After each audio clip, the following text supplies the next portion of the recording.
ಕಾರ್ಯಕ್ರಮಕ್ಕೆ ಸ್ವಾಗತ. ನಾನು ಶ್ರೀಪಾದ್ ಪಾಟೀಲ್. ನಮ್ಮ ಜೊತೆಗೆ ವಿಶೇಷ ಅತಿಥಿ ಇದ್ದಾರೆ, ವಾಗ್ಮಿ ಚಿಂತಕ ಚಕ್ರವರ್ತಿ ಸುಲಿಬೆಲೆ ಅವರು. ವಿಶೇಷ ಕಾರ್ಯಕ್ರಮಕ್ಕೆ ಸ್ವಾಗತ ಚಕ್ರವರ್ತಿ ಸುಲಿಬೆಲೆ ಅವರು. ನಮಸ್ಕಾರ.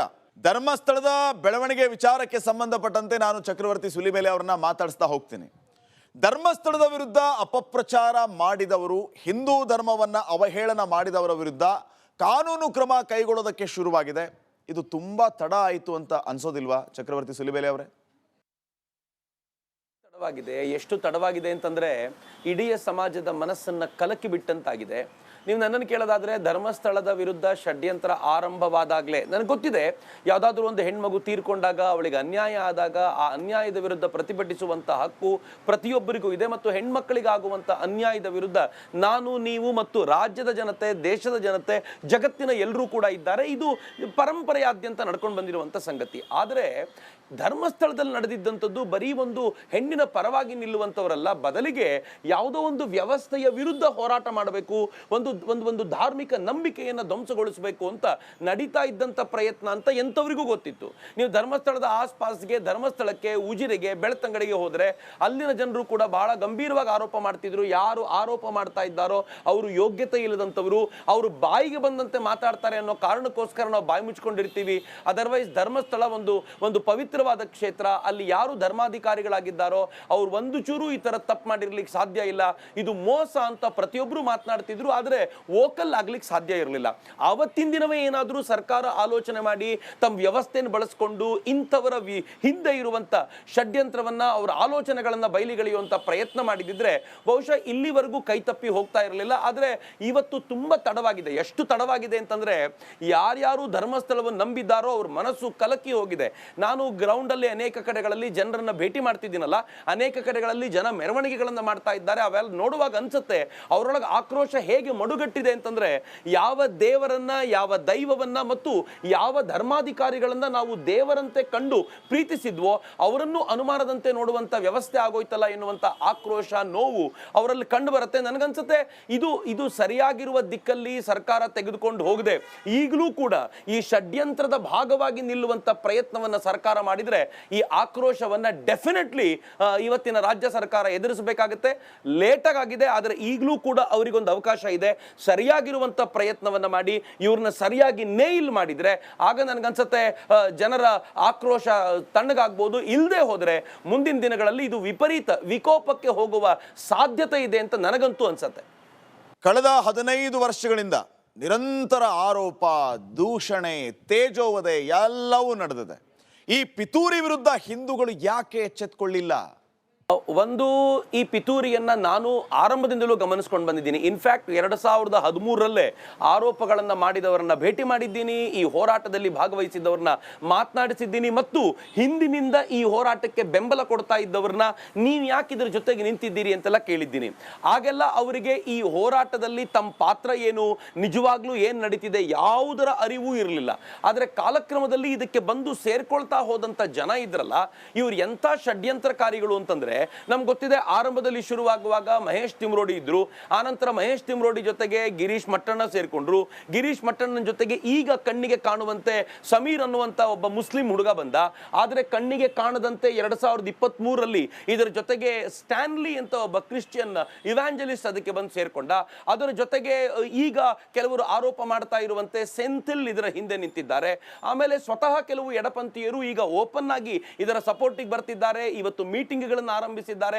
ಇವರೆಲ್ಲರೂ ಇದರ ಜೊತೆ ನಿಂತ್ಕೊಂಡು ವ್ಯವಸ್ಥಿತವಾಗಿರುವಂತ ಪ್ರಚಾರ ಹೇಗ್ ಮಾಡಿದ್ರು ಅಂತಂದ್ರೆ, ಹಿಂದೂಗಳ ಹೆಗಲ ಮೇಲೆ ಬಂದೂಕ್ ಇಟ್ಬಿಟ್ರು. ಇವರೇನಾದ್ರೂ ನೇರವಾಗಿ ತಾವೇ ಹೋರಾಟಕ್ಕೆ ಬಂದಿದ್ದಾಗಿದ್ರೆ ಹಿಂದೂಗಳು ಅವತ್ತೇ ಅರ್ಥೈಸ್ಕೊಳ್ತಿದ್ರು. ಆದ್ರೆ ಹಿಂದೂಗಳನ್ನೇ ಬಳಸ್ಕೊಂಡು ನಮ್ಮ ವಿರುದ್ಧ ಏನ್ ಮಾಡ್ಲಿಕ್ಕೆ ಹೊರಟ್ರಲ್ಲ, ಹೀಗಾಗಿ ಹಿಂದೂಗಳು ಸ್ವಲ್ಪ ಸಾಫ್ಟ್ ಆಗ್ಬೇಕಾಗಿ ಬಂತು. ಆ ಸಾಫ್ಟ್ ಆಗಿದ್ರ ಪರಿಣಾಮ, ಆರಂಭದಲ್ಲಿ ಸಾಫ್ಟ್ ಆಗಿದ್ರ ಪರಿಣಾಮ ಕಾಲಕ್ರಮದಲ್ಲಿ ಇವರು ಕಥೆಗಳನ್ನ ಕಟ್ತಾನೆ ಹೋದ್ರು. ಪ್ರತಿ ಬಾರಿ ಇವರು ಕಥೆಯನ್ನ ಕಟ್ಟಿದಾಗ್ಲೂ ಕೂಡ ಯಾರು ಇದರಲ್ಲಿ ಏನ್ ನಡೀತಾ ಇದೆ ಅಂತ ಷಡ್ಯಂತ್ರವನ್ನ ಅರ್ತಿದ್ರು ಅವರೆಲ್ಲರೂ ಕೂಡ ಈ ಕಥೆಯನ್ನ ಬರ್ಸ್ಟ್ ಮಾಡ್ತಾ ಹೋದ್ರು. ಪ್ರತಿ ಬಾರಿ ಈ ಕಥೆಯನ್ನ ಸುಳ್ಳು ಅಂತ ಸಾಬೀತು ಮಾಡಿದಾಗ ಇವರೊಂದು ಹೊಸ ಕಥೆ ತೆಗೆದುಕೊಂಡು ಬರ್ತಾ ಇದ್ರು. ಇವ್ರಿಗೆ ಇದೇ ಕೆಲಸ. ಆದ್ರೆ ಯಾರು ಇದನ್ನ ಸುಳ್ಳು ಅಂತ ಹೇಳುವವರಿದ್ದಾರೋ ಅವ್ರು 108 ಕೆಲಸಗಳಲ್ಲಿ ಇರ್ತಾರೆ. ಇವರು ಕಥೆ ತೆಗೆದುಕೊಂಡು ಬಂದಾಗ ಅದಕ್ಕೆ ಉತ್ತರ ಕೊಡೋದೇ ಕೆಲಸ ಆಗೋಗಿತ್ತಲ್ಲ. ಹೀಗಾಗಿ ಅನೇಕ ಬಾರಿ ಸುಳ್ಳು, ಇದನ್ನ BL ಶಂಕರ್ ಅವರು ಧರ್ಮದರ್ಶನ ಅನ್ನುವಂತ ಒಂದು ಕಾರ್ಯಕ್ರಮದಲ್ಲಿ ಹೇಳಿದ್ರು, ಸುಳ್ಳು ಊರೆಲ್ಲ ತಿರುಗಿ ಬಂದಿರುತ್ತೆ, ಆಗ ಇನ್ನು ಸತ್ಯ ಚಪ್ಪಲಿ ಕೂಡ ಹಾಕೊಂಡಿರೋ ಇರೋದಿಲ್ಲ, ಆದರೆ ಸತ್ಯ ಒಮ್ಮೆ ಟ್ರಾವೆಲಿಂಗ್ ಶುರು ಮಾಡಿದರೆ ಸುಳ್ಳು ಕರಗಿ ಹೋಗುತ್ತೆ ಅಂತ ಹೇಳ್ತಿದ್ರಲ್ಲ. ಬಹುಶಃ ನನಗನ್ಸುತ್ತೆ ಇವರೆಲ್ಲರೂ ತಮಗೆ ಸಿಕ್ಕಿರುವಂಥ ಎಲ್ಲ ಮಾಧ್ಯಮಗಳನ್ನು ಬಳಸ್ಕೊಂಡು, ಯೂಟ್ಯೂಬ್ ಮಾಧ್ಯಮವನ್ನು ಬಳಸ್ಕೊಂಡ್ರು, ಹೊಸದಾಗಿ ಬಂದಂಥ AI ಟೆಕ್ನಾಲಜಿಯನ್ನು ಬಳಸ್ಕೊಂಡ್ರು, ಪದೇ ಪದೇ ಒಂದೇ ಸುಳ್ಳನ್ನು ಹೇಳಿ ಜನಕ್ಕೆ ನಂಬಿಸುವಂಥ ಪ್ರಯತ್ನ ಮಾಡಿ ಫೈನಲಿ ಇವರು ಹಿಂದೂಗಳನ್ನು ನಂಬಿಸಿದ್ರು ಅನ್ಸುತ್ತೆ. ಅದರ್ವೈಸ್ ನನಗೆ ಕೇಳೋದಾದ್ರೆ ಪ್ರತಿಯೊಬ್ಬ ಹಿಂದುವಿನ ಹೃದಯದಲ್ಲೂ ಕೂಡ ಧರ್ಮಸ್ಥಳದ ಕುರಿತ ಶ್ರದ್ಧೆ ಒಂದಿನಿತೂ ಆರಿಲ್ಲ ಅಂತ ಇವತ್ತು ನನಗೆ ಗ್ರೌಂಡ್ ಅಲ್ಲಿ ನೋಡುವಾಗ ಅನ್ಸುತ್ತೆ. ಇದರ ಆಕ್ರೋಶವನ್ನ ಸರ್ಕಾರ ಬರೋ ದಿನಗಳಲ್ಲಿ ಎದುರಿಸಬೇಕಾಗತ್ತೆ, ಇದನ್ನ ಸರಿಯಾಗಿ ಹ್ಯಾಂಡಲ್ ಮಾಡದೆ ಹೋದರೆ ಅಂತ. ಈ ಬಾರಿಯಂತೂ ಒಬ್ಬ ಮುಸ್ಲಿಂ ಯುವಕ ಹರಿಬಿಟ್ಟಂತ ವಿಡಿಯೋನ ನಂಬಿ ಒಂದಿಡೀ ಜನಸಮೂಹವೇ ಧರ್ಮಸ್ಥಳದ ವಿರುದ್ಧ ತಿರುಗಿಬಿತ್ತು. ಆದ್ರೂ ಹಿಂದೂಗಳು, ಹಿಂದೂ ನಾಯಕರು ಮಾತಾಡಲೇ ಇಲ್ಲ. ಯಾಕೆ? ಒಂದು ಈ ವಿಡಿಯೋ ಪ್ರಭಾವ ಹೇಗಿತ್ತು ಅಂತಂದ್ರೆ, ಫಸ್ಟ್ ಆಫ್ ಆಲ್ ಈ ಕಮ್ಯುನಿಸ್ಟರ ಪ್ರಭಾವ ಹೇಗಿದೆ ಅಂತಂದ್ರೆ, ಎಲ್ಲ ಸಿರಿವಂತರು ಮೋಸಗಾರರು ಅಂತ ಅನ್ಕೊಳ್ತಾರೆ, ಎಲ್ಲ ರಾಜಕಾರಣಿಗಳು ಕಳ್ಳರು ಅಂತ ಅನ್ಕೊಳ್ತಾರೆ. ನೀವು ಒಪ್ಕೊಳ್ಳೋದಾದ್ರೆ ಬಹುಶಃ ಅಟಲ್ ಬಿಹಾರಿ ವಾಜಪೇಯಿ ಅವರನ್ನ ನೋಡುವವರೆಗೂ ಅಥವಾ ಈಗ ನಾವು ನರೇಂದ್ರ ಮೋದಿ ಅವರನ್ನ ನೋಡುವವರೆಗೂ ರಾಜಕಾರಣಿಗಳು ಒಳ್ಳೆಯವರು ಇರ್ತಾರೆ, ರಾಜಕಾರಣಕ್ಕೆ ಹೋಗಬಹುದು ಅಂತ ಅನೇಕ ಸಭ್ಯರು ಆಲೋಚನೆ ಮಾಡ್ಲಿಕ್ಕೆ ಸಾಧ್ಯವೇ ಇರ್ತಿರ್ಲಿಲ್ಲ. ಆದ್ರೆ ಇವರೆಲ್ಲರೂ ಹೇಗೆ ತಲೆಗೆ ತುಂಬಿದ್ದಾರೆ ಅಂತಂದ್ರೆ, ಎಲ್ಲ ಸಿರಿವಂತರು ಕೂಡ ಮೋಸ ಮಾಡ್ತಾರೆ, ವ್ಯವಸ್ಥೆ ಎಲ್ಲ ಸಿರಿವಂತರಿಗೆ ತಕ್ಕಂತೆ ನಡೆಯುತ್ತೆ ಅಂತ ನಂಬಿಸಿಬಿಟ್ಟಿದ್ರು.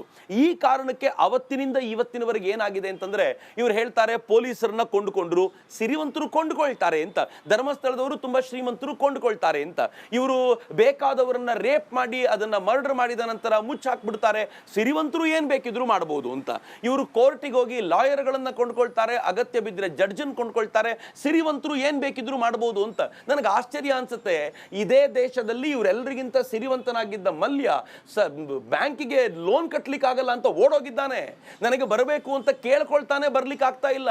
ಇದೇ ನಾಡಿನಲ್ಲಿ ಅಧಿಕಾರದಲ್ಲಿ ಕುಳಿತಿದ್ದಂತ ಒಬ್ಬ ಮುಖ್ಯಮಂತ್ರಿ ಜೈಲಿಗೆ ಹೋಗಿ ಬಂದ್ರು.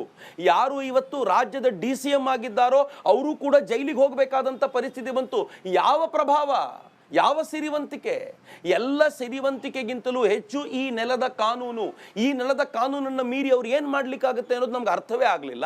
ಆನಂತರ ಅವರು ನಾನು ನಿಮಗೆ ಎಕ್ಸ್ಪ್ಲೈನ್ ಮಾಡಬೇಕು ಅಂದ್ರೆ ನೋಡಿ, ಮೊದಲವರು ಹೇಳಿದ್ರು ವೀರೇಂದ್ರ ಹೆಗಡೆ ಅವರ ತಮ್ಮನ ಮಗ ಇನ್ವಾಲ್ವ್ಡ್ ಅಂತ, ನಿಶ್ಚಲ್ ಜೈನ್. ಆದ್ರೆ ಯೋಚನೆ ಮಾಡಿ, ನಿಶ್ಚಲ್ ಜೈನ್ ಆಗಿರ್ಲಿಲ್ಲ, ಅವರು ಅಮೆರಿಕಾದಲ್ಲಿದ್ರು ಅನ್ನುವಂತ ವೀಸಾ ರಿಪೋರ್ಟ್ ಕೊಟ್ಟಾಗ ಏನಂದ್ರು ಗೊತ್ತಾ, ಸಿರಿವಂತರು ಅಮೆರಿಕಾದ ವೀಸಾ ಬೇಕಿದ್ರು ಕೊಂಡುಕೊಳ್ತಾರೆ ಅಂತ. ನಾಚಿಕೆ ಮಾನ ಮರ್ಯಾದೆ ಇದೆಯಾ? ನಿಶ್ಚಲ್ ಜೈನ್ ಅಮೆರಿಕಾದಲ್ಲಿದ್ರು, ಈ ರೇಪ್ ಮಾಡ್ಲಿಕ್ಕೋಸ್ಕರ ಹೆಲಿಕಾಪ್ಟರ್ನಲ್ಲಿ ಬಂದು ಹೋದ್ರು ಅಂತ ಹೇಳ್ತಾರೆ. ಇದುವರೆಗೂ ಅಂತ ಹೆಲಿಕಾಪ್ಟರ್ ಸೃಷ್ಟಿಯಾಗಿದೆಯಾ? ಅಷ್ಟು ದೂರ ಒಂದೇ ಉಸಿರಿನಲ್ಲಿ ಟ್ರಾವೆಲ್ ಮಾಡಬಲ್ಲಂತ ಹೆಲಿಕಾಪ್ಟರ್ ಎಲ್ಲಿದೆ? ಒಂದು ಕಾಮನ್ ಸೆನ್ಸ್ ಇಲ್ಲದಂತೆ ಇವರು ಆರೋಪ ಮಾಡ್ತಾ ಹೋದ್ರು. ಈ ಆರೋಪಗಳನ್ನ ಸಿರಿವಂತರು ಏನ್ ಬೇಕಿದ್ರು ಮಾಡಬಹುದು ಎನ್ನುವಂತ ದೃಷ್ಟಿಯನ್ನಿಟ್ಟು ನಂಬಿಸ್ಲಿಕ್ಕೆ ಶುರು ಮಾಡಿದ್ರು. ನೀವೇ ಗಮನಿಸಿದರೆ ಗೊತ್ತಾಗುತ್ತೆ, ಆರಂಭದಲ್ಲಿ ವೀರೇಂದ್ರ ಹೆಗಡೆ ಅವರ ತಮ್ಮನ ಮಗ ಇನ್ವಾಲ್ವ್ಡ್ ಅಂದ್ರು, ಆಮೇಲೆ ಸ್ವತಃ ವೀರೇಂದ್ರ ಹೆಗಡೆ ಅವರ ತಮ್ಮ ಸರಿ ಇಲ್ಲ ಅಂತಂದ್ರು. ಈಗಿನ ಆರೋಪ ಏನು? ಸ್ವತಃ ವೀರೇಂದ್ರ ಹೆಗಡೆಯವರೇ ಇದನ್ನು ಮಾಡಿದ್ದಾರೆ, ನೂರಾರು ಸಾವಿರಾರು ಶವಗಳನ್ನ ಅಲ್ಲಿ ಉಳಿಸಿದ್ದಾರೆ ಅಂತ. ಸಾವಿರಾರು ಹೆಣ್ಣು ಮಕ್ಕಳ ಅತ್ಯಾಚಾರ ಮಾಡಿ ಅಲ್ಲಿ ಹೂತಿದ್ರೆ ಆ ಹೆಣ್ಣು ಮಕ್ಕಳ ಮನೆಯವರೆಲ್ಲೋದ್ರು? ಆಯ್ತು, 1000 ಬೇಡ, 100 ಹೆಣ್ಣು ಮಕ್ಕಳ ಅತ್ಯಾಚಾರ ಆಗಿ ಹೂತಿದ್ರೆ ಅವ್ರ ಮನೆಗಳವರೆಲ್ಲೋದ್ರು? ಒಂದು ಅನನ್ಯ ಭಟ್ಟನ ಕೇಸ ಇವತ್ತು ಎಷ್ಟು ಆಳಕ್ಕೆ ಹೋಗಿದೆ ಅಂತಂದ್ರೆ, ಬಂದ ಒಬ್ಬ ಮ್ಯಾಜಿಕ್ ಅಜ್ಜಿ ಎಂತ ಮೋಸಗಾರ್ತಿ ಅಂತ. ಆದರೆ ಸುಳ್ಳುಗಳನ್ನ ಹೇಳುವಂತ ಇವರ ಕಲೆ ಹೇಗಿತ್ತು ಅಂತಂದ್ರೆ, ಫೈನಲಿ ಇಡೀ ಸಮಾಜ ಇದ್ರೂ ಇರಬಹುದೇನೋ ಎನ್ನುವಂತ ಒಂದು ತಾಳ್ಮೆಯ ಸ್ಥಿತಿಗೆ ಬಂತು. ಇದು ಮೊದಲನೇದು. ಎರಡನೇದೇನು ಗೊತ್ತಾ, ಇವ್ರದೊಂದು ಟೀಮ್ ಇತ್ತು. ಫೇಕ್ ಐಡಿಗಳ ಮೂಲಕ ಇವ್ರು ಹೇಗೆ ಬರ್ತಿದ್ರು ಅಂತಂದ್ರೆ, ಯಾರ್ಯಾರು ಧರ್ಮಸ್ಥಳದ ಪರವಾಗಿ ನಾನು ಇದ್ದೀನಿ ಅಂತ ಹೇಳ್ತಿದ್ರು ಅವರ ಫೇಸ್ಬುಕ್ ವಾಲ್ಗಳಲ್ಲಿ ಬಂದು ಕೆಟ್ಟ ಕೊಳಕ ಭಾಷೆಯಲ್ಲಿ ಕಾರಿಕೊಳ್ತಾ ಇದ್ರು, ವಾಂತಿ ಮಾಡ್ಕೊಳ್ತಾ ಇದ್ರು. ನೀವು ಫೇಸ್ಬುಕ್ ನಲ್ಲಿ ಫೇಕ್ ಐಡಿಯಲ್ಲಿ ಅಂತ ತಿಳ್ಕೊಳ್ಬೇಡಿ. ಇವರೆಲ್ಲರ ಲೀಡರ್ ಆಗಿರುವಂತ ಮಹೇಶ್ ಶೆಟ್ಟಿ ತಿಮ್ರೋಡಿ ಕಳೆದ ಅನೇಕ ತಿಂಗಳುಗಳಿಂದ, ವರ್ಷಗಳಿಂದ ಯಾರ್ಯಾರ ಬಗ್ಗೆ ಎಂತೆಂತ ಭಾಷೆ ಬಳಸಿದ್ದಾರೆ. ನನಗೆ ಚಾಲೆಂಜ್ ಮಾಡಿದ್ರು, ನಮ್ಮ ಉಜಿರೆಗೆ ಬಂದರೆ ಚಪ್ಪಲಿಲಿ ಹೊಡಿತೀನಿ ಅಂತ.